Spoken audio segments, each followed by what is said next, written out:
तो भी मंगवाए। बहुत प्यारी लग रही है। हाँ, ये ईद बहुत की प्यारा है। तैयारी हो गई? उफ फरियाल, तुम्हारे इयररिंग्स बहुत खूबसूरत हैं। थैंक यू, और तुम्हारे कपड़े बहुत प्यारे लग रहे हैं। Thank you. Lovely मुझे लगा color. ये तो आज जो है ना पहन ही लो। कलर मुझे ये बहुत पसंद आ रहा है। You It's no a this is very beautiful color. Old colour. क्योंकि आजकल इतने फीके कलर चल रहे हैं, इतने That is फीके। true. इवन मेहंदियों पे जो एक होता था कि डार्क कलर होंगे, Even वो भी brides फीकों में are चल going रहे हैं। very pale. हाँ। एग्जैक्टली सब इवेंट्स में पेस्टल्स आ गए हैं, जैसे आपकी ये ओह ईद मुबारक। ईद मुबारक।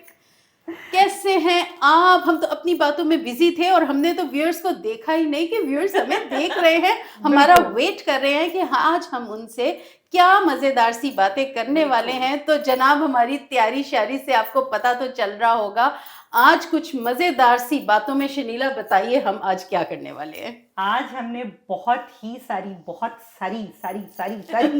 मैं जितनी सारी कहूँ कम है।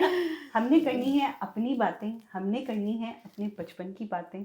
हमने ये देखना है कि हमने ईदों पे क्या क्या किया और अब हम क्या क्या करते हैं। बिल्कुल बिल्कुल बिल्कुल। And everything changes with the passage of time. With the